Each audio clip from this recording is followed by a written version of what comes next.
Hello दोस्तों, good evening, नमस्कार। आप सभी का स्वागत है आप सभी के अपने यूट्यूब चैनल परीक्षा की शिक्षा में। आई होप कि आप सभी जो है अच्छे हैं, कुशल मंगल विद्याएं जो है बढ़िया तरीके से कर रहे हैं। तो जो बच्चे क्लास में फर्स्ट टाइम में पहली बार नए हैं उन सभी का सबसे पहले तो स्वागत है हमारे चैनल पे।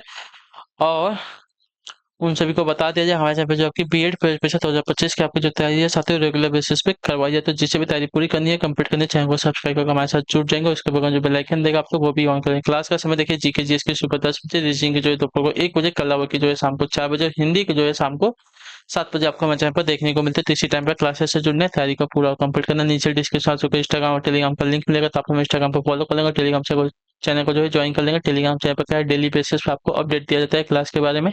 तो आप लोग जो है इसको ज्वाइन करके रखेंगे। बाकी जो एग्जाम का अपडेट आएगा आपको टेलीग्राम चैनल के माध्यम से ही बताया जाएगा, ठीक है। तो चलेंगे क्लास स्टार्ट करेंगे। तो स्टार्ट करने से पहले जिसने अभी तक क्लास को लाइक नहीं किया, क्लास को लाइक कर देंगे, क्लास को अपने दोस्तों को शेयर कर देंगे। जिसने अभी तक चैनल को सब्सक्राइब नहीं किया, चैनल को सब्सक्राइब भी कर देंगे। और क्लास के अपडेट्स याद आए कि जिसने अभी तक फॉर्म नहीं भरा है तो जाकर अपना फॉर्म भी भर लीजिए। 15 तारीख से आपका फॉर्म स्टार्ट हो चुका है, यूपी बीएड और झारखंड बीएड वाला, तो अपना जाके फटाफट फॉर्म भर लीजिए, ठीक है। चलिए, क्वेश्चन नंबर 2676 है। महात्मा गांधी ने भारतीय राष्ट्रीय कांग्रेस के निम्नलिखित सत्रों में से किसकी अध्यक्षता की थी, बताइए। महात्मा गांधी ने भारतीय राष्ट्रीय कांग्रेस के निम्नलिखित सत्रों में से किसकी अध्यक्षता की थी? तो आपका राइट आंसर यहाँ पर हो जाएगा बेलगाम 1924 के। ऑप्शन नंबर जो सी दिया गया आपका राइट आंसर हो जाएगा, ठीक है। महात्मा गांधी ने अपने जीवन काल में केवल एकमात्र कांग्रेस सत्र की अध्यक्षता की थी, जिसे 1924 में बेलगाम में आयोजित किया गया था, ठीक है। चलिए अगले क्वेश्चन की तरफ बढ़ेंगे। आपका 77 नंबर, ध्यान से देख के उत्तर देने की कोशिश करेंगे। भारतीय स्वतंत्रता आंदोलन के दौरान 1932 में ग्रेट ब्रिटेन के किस प्रधानमंत्री ने सांप्रदायिक पुरस्कार की घोषणा की थी? तो इसका राइट आंसर आपको साथियों नेविल चेवरलेन ने। ऑप्शन नंबर जो बी दिया गया आपका राइट आंसर होगा, ठीक है। क्लियर होगा इसके बारे में। 1931 नहीं, 1932 के बाद 1932 का सांप्रदायिक पंचायत। एक मिनट, यहाँ पे गलत हो जाएगा, ये आपका नहीं होगा। जेम्स रमसे मैकडोनाल्ड्स ने, ठीक है। ऑप्शन नंबर जो डी दिया गया आपका राइट आंसर होगा, ठीक। क्लियर होगा। भारतीय स्वतंत्रता आंदोलन के दौरान 1932 में जो है ग्रेट ब्रिटेन के जेम्स रामसे मैकडोनाल्ड्स प्रधानमंत्री ने जो है सांप्रदायिक पुरस्कार की घोषणा की थी। क्लियर होगा इसके बारे में। जेम्स रामसे मैकडोनाल्ड्स, ठीक है, इन्होंने जो है सांप्रदायिक पुरस्कार की घोषणा की थी। अगले क्वेश्चन की तरफ बढ़ेंगे। आपका 78 नंबर, निम्न में से किस शहर में स्वतंत्रता सेनानी चंद्रशेखर आजाद ने जो है ब्रिटिश पुलिस द्वारा घिर जाने पर जो है खुद को गोली मार ली थी? तो आपका राइट आंसर हो जाएगा इलाहाबाद, ठीक है। ऑप्शन नंबर जो बी दिया गया है आपका राइट आंसर होगा। क्लियर होगा इसके बारे में, आया ना।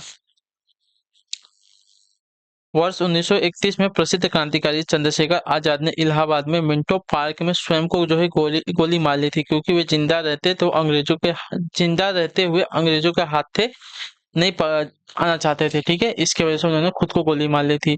अगले क्वेश्चन की तरफ बढ़ेंगे। आपका है 79 नंबर, निम्नलिखित में से किस नदी का समागम अरब सागर में होता है? तो आपका राइट आंसर यहाँ पर हो जाती हो नर्मदा नदी का। ऑप्शन नंबर ए जो दिएगा आपका राइट आंसर। कृष्णा, गोदावरी और कावेरी नदियों का बंगाल की खाड़ी में, जबकि नर्मदा एवं ताप्ती जो है अरब सागर में मिलती है, इतना याद रखिएगा। अगले क्वेश्चन की तरफ बढ़ेंगे। आपका है 80 नंबर प्रश्न, क्या देगा? भद्रा वन्य जीव अभ्यारण्य किस राज्य में स्थित है? तो भद्रा वन्य जीव अभ्यारण्य की अगर बात करेंगे तो आपका राइट आंसर होगा कर्नाटक। ऑप्शन नंबर सी जो दिएगा आपका राइट आंसर हो जाएगा, ठीक है। केरल में आपका कान्हा राष्ट्रीय उद्यान है। मध्य प्रदेश की अगर बात करें तो यहाँ पे, अच्छा, केरल में आपका जो है पेरियार राष्ट्रीय उद्यान है। मध्य प्रदेश में आपका कान्हा राष्ट्रीय उद्यान है और उत्तर प्रदेश में आपका दुधवा राष्ट्रीय उद्यान है, ठीक है। क्लियर है। पेरियार, कान्हा और दुधवा राष्ट्रीय उद्यान आपका जो है इन तीनों में है, और जो आपका भद्रा वन्यजीव अभयारण्य है आपका कर्नाटक राज्य में। अगले क्वेश्चन की तरफ बढ़ेंगे। आपका ध्यान से देखेंगे। आपका 81 नंबर, निम्नलिखित में से किस राज्य में भारत में जनसंख्या का जनघनत्व जो है सबसे कम है? निम्नलिखित में से किस राज्य में भारत में जनसंख्या का घनत्व सबसे कम है? तो इसका राइट आंसर आपका होती हो Arunachal Pradesh. Option number D जो दिएगा आपका राइट आंसर वो देश में वर्ष 2011 की जनगणना के अनुसार सबसे कम जनसंख्या घनत्व जो है अरुणाचल प्रदेश में है, अर्थात 17। सबसे अधिक जनसंख्या घनत्व आपका बिहार का है 1106, ठीक है। अरुणाचल प्रदेश का आपका है 17, ठीक है। मतलब कि यहाँ पे जनघनत्व यानी कि 1 किलोमीटर में रहने वाली लोगों की संख्या आपकी 17 है, लोग ही रहते हैं। बाकी अरुणाचल प्रदेश में अरुणाचल प्रदेश और बिहार में 1 किलोमीटर में लगभग 1106 लोग रहते थे। ठीक है, अगले क्वेश्चन की तरफ बढ़ेंगे, आपका ध्यान से देखेंगे। 82वां, डेन्यूब नदी का उद्गम किस देश में है? तो डेन्यूब नदी का उद्गम अगर देखा जाएगा तो आपका जर्मनी, ऑप्शन नंबर बी आपका राइट आंसर हो। ठीक है, डेन्यूब नदी जो है राइन नदी जर्मनी की नदियां हैं। ठीक है, डेन्यूब नदी राइन नदी जो है जर्मनी की नदियां हैं। अगले क्वेश्चन की तरफ बढ़ेंगे, ध्यान से देखिए आपका। 83, क्षेत्रफल के आधार पर सबसे बड़ा महाद्वीप निम्न में से कौन सा है? सबसे बड़ा महाद्वीप, तो सबसे बड़ा महाद्वीप आपका जो है एशिया महाद्वीप, ऑप्शन नंबर सी जो दिया गया आपका राइट आंसर होगा। ठीक है, क्लियर सभी को इसके बारे में। अगले क्वेश्चन की तरफ बढ़ो, सबसे छोटा महाद्वीप आपका ऑस्ट्रेलिया महाद्वीप है। अगला क्वेश्चन आपका है 84, चमेरा बांध किस नदी पर बनाया गया है? बताइए, चमेरा बांध जो है किस नदी पर बनाया गया है? इसका राइट आंसर क्या हो जाएगा? तो देखिए, चमेरा बांध की अगर बात करेंगे तो आपका राइट आंसर आती है रावी नदी पर बनाया गया, ऑप्शन नंबर जो दिया गया है बी वाला विकल्प आपका राइट आंसर होगा। ठीक है, चमेरा बांध जो है रावी नदी पर स्थित है। भाखड़ा नादर बांध जो है आपका सतलज नदी पर है। ठीक है, सतलज नदी पर आपका भाखड़ा नादर बांध है। क्लियर सभी को? और चिनाब नदी पर जो आपका बगदिहार बांध है, और व्यास नदी पर अगर बात करें तो आपका हो जाएगा साथी पोंग बांध। ठीक है, अगले क्वेश्चन की तरफ बढ़ेंगे। 85 नंबर, गैलेरेस ज्वालामुखी किस देश में स्थित है? गैलेरेस ज्वालामुखी किस देश में स्थित है? तो आपका राइट आंसर यहाँ पे हो जाएगा साथियों कोलंबिया, ऑप्शन नंबर ए जो दिएगा आपका राइट आंसर हो जाएगा। ठीक है, गैलेरस ज्वालामुखी आपका कोलंबिया में स्थित है। मैक्सिको में आपका ग्वा अ, ग्वाडालुपे, ठीक है, ग्वादालुपे ज्वालामुखी है। इटली में आपका स्ट्रोम्बोली ज्वालामुखी है, और हवाई में आपका किलायू ज्वालामुखी है। ठीक है, अगले क्वेश्चन की तरफ बढ़ते हैं, आपका 86 86 नंबर, ठोसे घर वाटरफॉल किस राज्य में, बताइए ठोसे घर वाटरफॉल किस राज्य में स्थित है? तो आपका राइट आंसर हो जाती हो महाराष्ट्र राज्य में, ऑप्शन नंबर ए जो दिएगा आपका राइट आंसर होगा। ठीक है, ठोसे घर जलप्रपात आपका महाराष्ट्र राज्य में स्थित है, ऑप्शन नंबर ए आपका राइट आंसर हो जाएगा। क्लियर है? जोग जलप्रपात आपका कर्नाटक में है। दुदुमा जलप्रपात की बात करेंगे तो आपका उड़ीसा में है, और धुआंधार जलप्रपात आपका मध्य प्रदेश में है। क्लियर सभी को इसके बारे में? चलिए अगले क्वेश्चन की तरफ बढ़ेंगे, आपका 87 87 नंबर, पृथ्वी के उत्तरी गोलार्ध में रहने वाली कुल मानव आबादी का अनुमानित प्रतिशत कितना है? ठीक है, पृथ्वी के उत्तरी गोलार्ध में रहने वाली कुल मानव आबादी का अनुमानित प्रतिशत कितना है? तो आपका राइट आंसर यहाँ पे हो जाएगा साथियों 90%, ऑप्शन नंबर जो डी दिया गया आपका राइट आंसर। पृथ्वी के उत्तरी गोलार्ध में लगभग लगभग जो है 90% जनसंख्या निवास करती है। क्लियर सभी को इसके बारे में? चलिए अगले क्वेश्चन की तरफ बढ़ेंगे, ध्यान से देखेंगे, आपका है 88 नंबर क्वेश्चन। भारत के संविधान के अनुच्छेद 243 ए के अनुसार पंचायतों की वित्तीय स्थिति की समीक्षा के लिए वित्त आयोग का गठन कब किया जाता है? बताइए, इसका राइट आंसर क्या हो जाएगा? भारत के अनुच्छेद 231 वन, ठीक है, के अनुसार जो है पंचायतों की वित्तीय स्थिति की समीक्षा के लिए वित्त आयोग का गठन कब किया जाता है? तो इसका राइट आंसर साथियों हर 5वें वर्ष की समाप्ति पर, ऑप्शन नंबर जो बी दिया गया आपका राइट आंसर होगा। ठीक है, क्लियर हो गया इसके बारे में? पंचायतों के लिए प्रत्येक 5 वर्ष में जो है वित्त आयोग का गठन किया जाता है अनुच्छेद 243 आई के अनुसार। ठीक है, और अनुच्छेद 243 वाई अगर जो है नगर पालिकाओं के लिए प्रत्येक 5 वर्ष में वित्त आयोग का गठन किया जाता है, और अनुच्छेद 280 जो है केंद्रीय वित्त आयोग का प्रत्येक 5 वर्ष के बाद जो है गठन होता है। क्लियर है?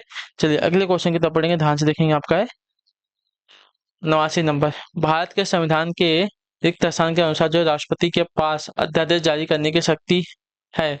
कौन सा अनुच्छेद की बात कर रहे हैं? तो आपका राइट आंसर यहाँ पर हो जाएगा अनुच्छेद 123, ऑप्शन नंबर ए जो दिएगा आपका राइट आंसर होगा। ठीक है, क्लियर को?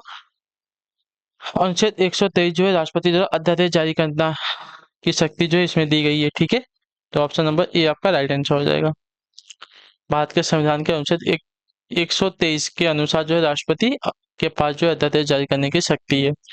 अगला क्वेश्चन है 90 नंबर, राज्यसभा में मनोनीत सदस्यों की संख्या कुल कितनी होती है? तो राज्यसभा में मनोनीत सदस्यों की कुल संख्या आपकी जो है 12 होती है, ऑप्शन नंबर जो डी दिया गया आपका राइट आंसर। राज्यसभा में कुल सीटें कितनी है? तो 250 सीटें हैं। ठीक है, क्लियर है? अगले क्वेश्चन की तरफ बढ़ेंगे, ध्यान से देखें। 91 नंबर क्वेश्चन, रिक्त स्थान को विधानसभा का 17वासान करने की शक्ति होती है, किसको होती है? तो आपका राइट आंसर यहाँ पे हो जाएगा साथियों राज्यपाल को, ऑप्शन नंबर जो ए दिया गया आपका राइट आंसर। ठीक है, संसद का 17वासान करने की शक्ति जो है राष्ट्रपति को तथा राज्य के विधानसभा को सत्ता अवसान करने की शक्ति आपका राज्यपाल को होती है। ठीक है, क्लियर है सभी को? तो जो ऑप्शन नंबर ए दिया गया आपका राइट आंसर हो जाएगा। विधानसभा जो है राज्यपाल इसको जो है सत्ता अवसान कर सकता है, और जो संसद का सत्ता अवसान करता है कौन कर सकता है? तो आपका राष्ट्रपति कर सकता है, इतना याद रखिएगा। ठीक है, अगले क्वेश्चन की तरफ बढ़ेंगे। आपका 92 नंबर, विश्व बाघ दिवस यानी कि वर्ल्ड टाइगर डे कब मनाया जाता है? तो वर्ल्ड टाइगर डे की बात करेंगे तो आपका राइट आंसर हो जाएगा 29 जुलाई को मनाया था। ऑप्शन नंबर डी जो दिएगा आपका राइट आंसर हो जाएगा। ठीक है, क्लियर सबको यहाँ तक? चलिए,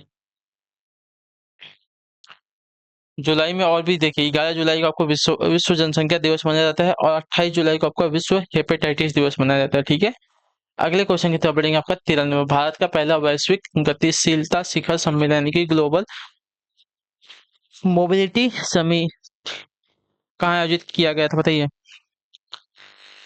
तो इसका राइट आंसर हो जाती है नई दिल्ली में। ऑप्शन नंबर ए जो दिया गया आपका राइट आंसर हो। ठीक है, वर्ष 2018 में देश का पहला ग्लोबल मोबिलिटी समिट नई दिल्ली में आयोजित किया गया था। ऑप्शन नंबर ए आपका करेक्ट हो जाएगा। अगला क्वेश्चन आपका 94 नंबर, क्या दिया गया?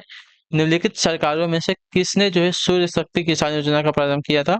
तो इसका राइट आंसर हो साथियों गुजरात सरकार। ऑप्शन नंबर जो सी दिया गया आपका राइट आंसर। ठीक है, गुजरात के मुख्यमंत्री श्री विजय रूपानी ने जो है किसानों की बिजली समस्या के निवारण हेतु 870 करोड़ रुपए की लागत वाली सूर्य शक्ति किसान योजना का प्रारंभ किया था। ठीक है, चलिए, 95 नाबार्ड का विस्तृत रूप क्या होता है? नाबार्ड का फुल फॉर्म क्या है? तो नाबार्ड का फुल फॉर्म है आपका national bank for agriculture and rural development. Option number जो पी दिया गया आपका राइट आंसर। ठीक है, और इसकी स्थापना वर्ष 1982 में की गई थी। इसका मुख्यालय आपका मुंबई में है। ठीक है, 1982 में इसकी स्थापना की गई थी। मुख्यालय जो है आपका मुंबई में। अगला क्वेश्चन आपका है 96, ज्ञान प्राप्त करने के बाद गौतम को किस रूप में जाना जाने लगा था? तो आपका राइट आंसर हो जाएगा बुद्ध के रूप में। ऑप्शन नंबर बी आपका राइट आंसर हो जाएगा। ठीक है, क्लियर होगा इसके बारे में? चलिए, अगला क्वेश्चन आपका 97 नंबर, ध्यान से देख के उत्तर देंगे। हड़प्पा सभ्यता के एक हिस्से लोथल की खुदाई की खोज किसने की थी? तो इसका राइट आंसर आपका हो जाएगा एस राव ने। ठीक है, एस आर राव ने। तो ऑप्शन नंबर सी दिया गया आपका राइट आंसर। हड़प्पा सभ्यता के लोथल की खोज आपकी रंगनाथ राव ने 1955 से 1962 में गुजरात के अहमदाबाद जिले में की थी। ठीक है, जबकि दयाराम साहनी द्वारा हड़प्पा नगर, राखलदास बनर्जी द्वारा मोहनजोदड़ो, और एस आर विष्टी द्वारा जो है बनमाली और धोलावीरा की खोज की गई थी। ठीक है, चलिए,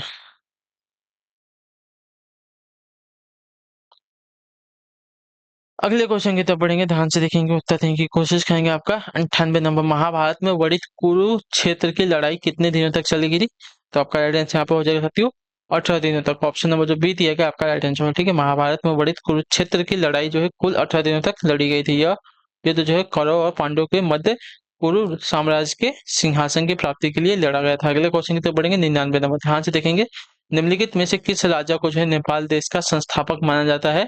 तो आपका राइट आंसर हो जाएगा पृथ्वी नारायण शाह का। ऑप्शन नंबर जो ए दिया गया है आपका राइट आंसर हो जाएगा। ठीक है, पृथ्वी नारायण शाह एक आपके गोरखाली राजा थे, जिसने बाद में हिंदू नेपाल अधिराज्य की स्थापना की थी। उसके साथ और बहुत राज्यों पर कब्जा करके नेपाल का एकीकरण किया। ठीक है, उनका जो जन्म है गोरखाली राजाओं के शाह वंश में हुआ था। उनके पिता जो है गोरखा राज्य के राजा नरभूपाल शाह और माता पाल्पा की राजकुमारी कौशल्यावती देवी थी। ठीक है, उन्होंने जो है सन 1799 में राज्यारोहण किया था। ठीक है, अगला क्वेश्चन है 100वां नंबर, आखिरी क्वेश्चन है। अर्थशास्त्रीय दृष्टि से मध्यवर्ती वस्तुओं से हमारा क्या प्राप्त होता है? तो अर्थशास्त्र की दृष्टि से मध्यवर्ती वस्तुओं से हमारा प्राप्त होता है पुनर्विक्रय या अन्य वस्तुओं के उत्पादन के लिए उद्योगों के बीच बेचा जाने वाला सामान। ऑप्शन नंबर जो सी दिया गया है आपका राइट आंसर होगा। ठीक है, क्लियर है इसके बारे में? मध्यवर्ती वस्तुओं से हमें क्या प्राप्त होता है? तो अर्थशास्त्र की दृष्टि से पुनर्विक्रय या अन्य वस्तुओं के उत्पादन के लिए उद्योग के बीच बेचा जाने वाला जो सामान होता है हमें मध्यवर्ती वस्तुओं से प्राप्त होता है। ऑप्शन नंबर जो सी दिया गया है आपका राइट आंसर होगा। ठीक है, चलिए, तो इसी के साथ जो आपकी क्लास है आज की यहाँ पे कंप्लीट हो गई। कल हुआ कि आई होप कि आपको क्लास जो अच्छी लगी। अच्छी क्लास को लाइक कर दिया, चैनल पहले चैनल को सब्सक्राइब, और हमें जो है कमेंट में बताया क्लास के बारे में जो आपको क्लास कैसी लगी है। बाकी अगर आपका कोई डाउट, कोई क्वेश्चन, कोई क्वेरी है तो आप हमें जो है कमेंट में पूछ लीजिएगा, उसका आंसर हम आपको दे देंगे। ठीक है, क्लास अच्छी लगे तो लाइक करिए, चैनल पहले तो चैनल को सब्सक्राइब कर दीजिएगा और हमें जो है कमेंट में राय दे के जाइएगा। तो हम आपसे मिलते हैं आपकी अगली क्लास में, तब तक के लिए टाटा बाय बाय, जय हिंद जय भारत। आपसे क्लास से जुड़ने के लिए बहुत बहुत ही धन्यवाद साथियों।